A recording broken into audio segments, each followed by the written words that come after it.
Let's get right into it. Number 8. Picky Eater Nightmare Fuel. The kid who only ate chicken nuggets shaped like dinosaurs. Not just any nuggets. They had to be dinosaurs. If mom tried a regular round nugget, it was a full meltdown. That kid might not have been just going through a phase. They might have had avoidant restrictive food intake disorder, ARFID. This isn't vegetables are yucky. This is I'd rather starve than eat anything not beige territory. Kids with ARFID have food requirements that make Gordon Ramsay look easygoing. Kids who can detect if their favorite crackers changed factories. Some have texture issues so intense, they categorize foods like a serial killer organizes trophies, crunchy foods only, nothing wet, nothing that squishes. Then the color coordination crew. Everything must be white or beige. A single green pea on their plate is a declaration of war. The packaging changers are classic. A kid loves a specific yogurt, eats it daily for 3 years, but the company changes the cartoon on the lid. Game over. That yogurt is inedible. The fear isn't I don't like broccoli. It's broccoli will end my existence.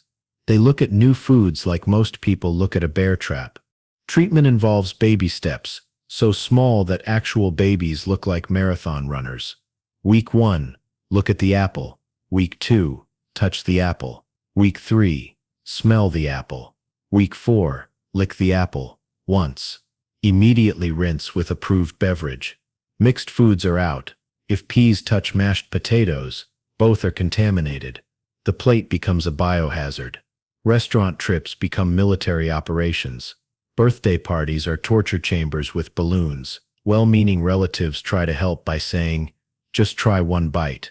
It's like asking someone with a fear of heights to just jump off the building a little bit. If you spot a child eating their 47th meal of plain rice, don't judge. They might be fighting a battle where the enemy is everything on the menu, not beige and crunchy. Number 7. Squirrel Spy Brain.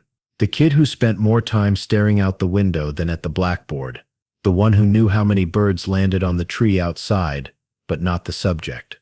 Teachers said they were in their own little world. That world had a zip code, ADHD.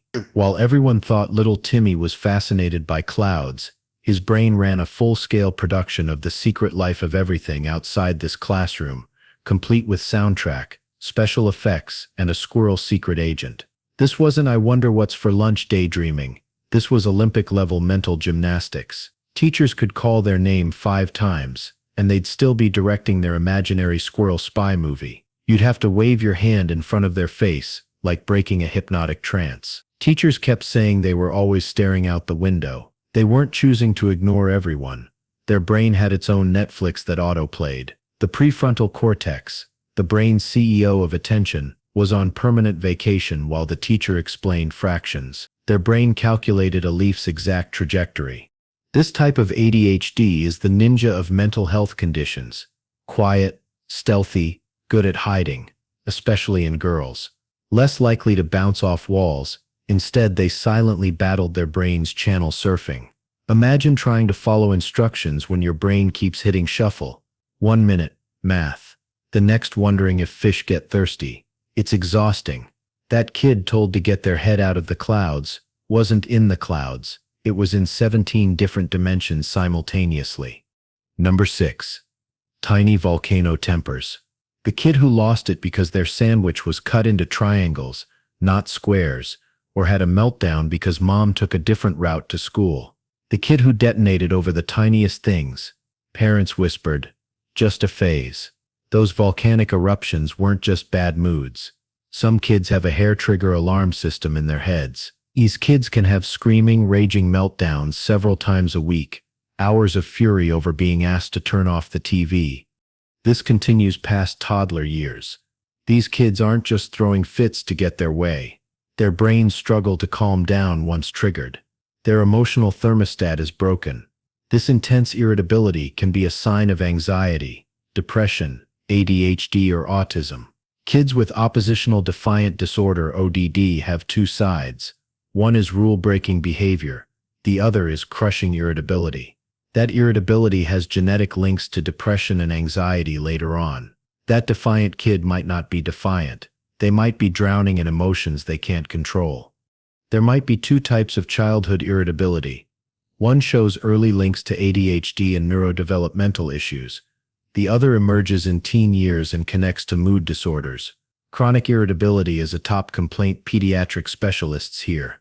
Parents describe kids screaming when asked to stop video games. These aren't spoiled kids. Their brains send distress signals. That kid who exploded over everything might have fought a battle. Number 5. Voice held hostage.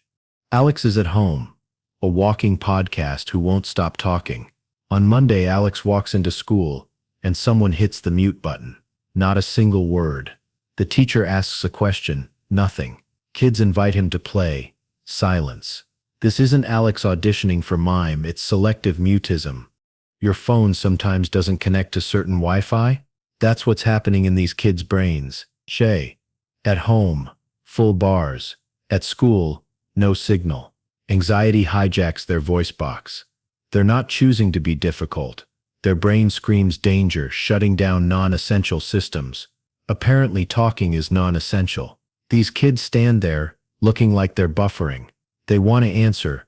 The words are there, but it's like trying to push a pull door. Some go their entire elementary school years without saying a word in class. Teachers think they're playing the quiet game. Meanwhile, at home, these kids give TED Talks on their favorite cartoons. Adults think they can fix it by saying, "Just say one word."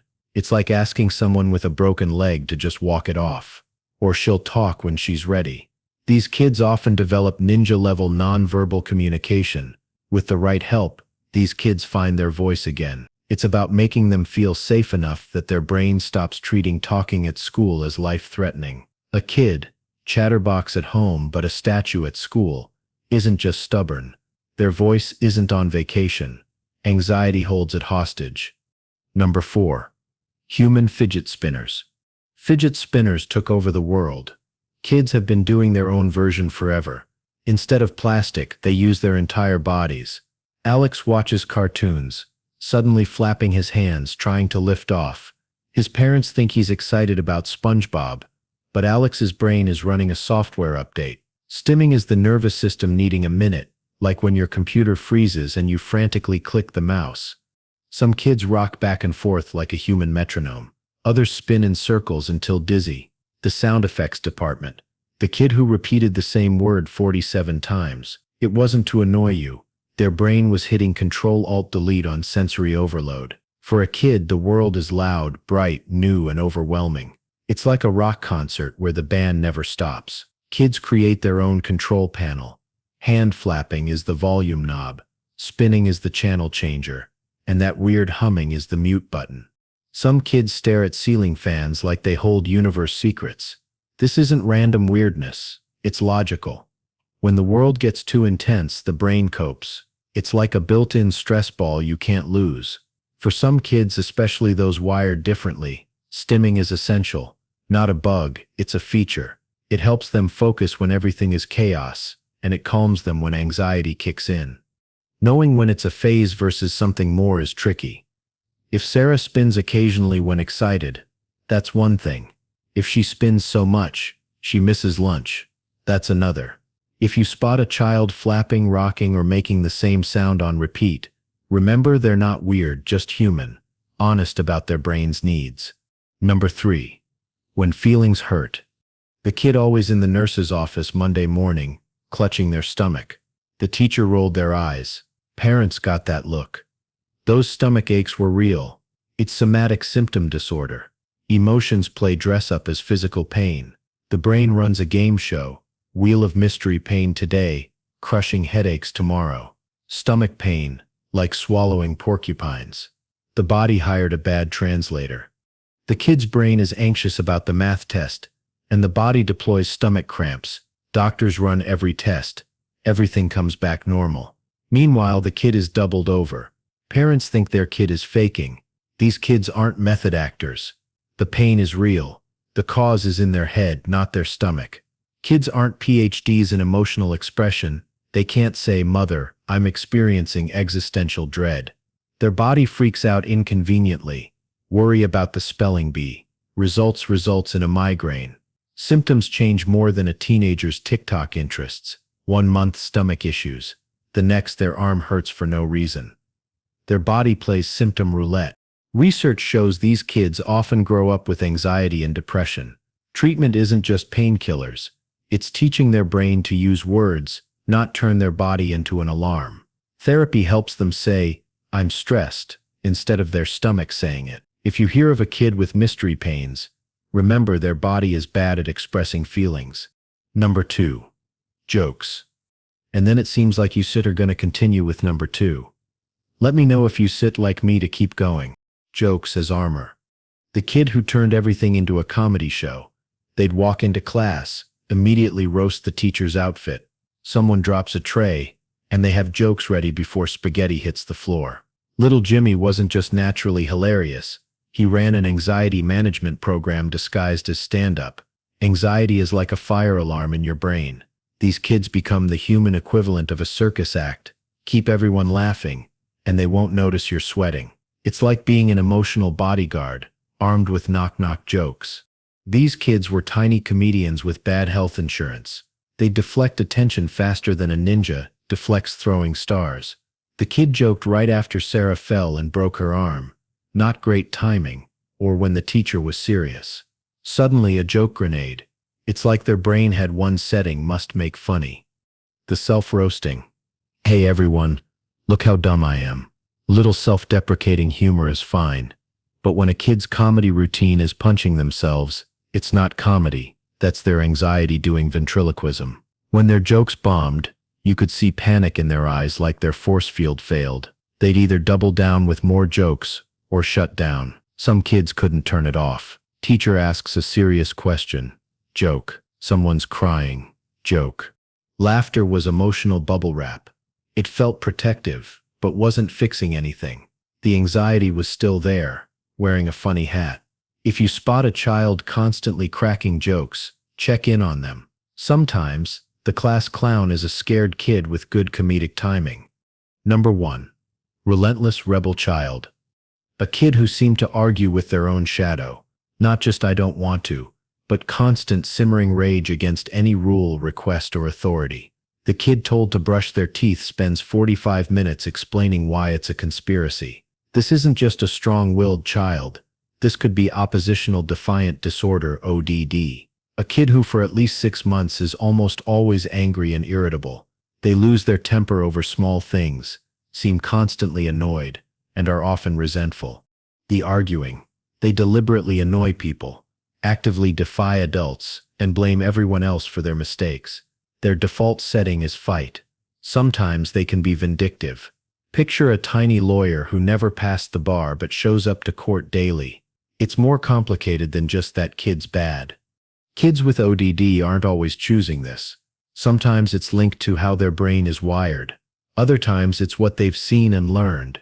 If surrounded by constant conflict, their behavior can reflect that. They're learning a script for interacting with the world. Their world might feel unsafe or chaotic.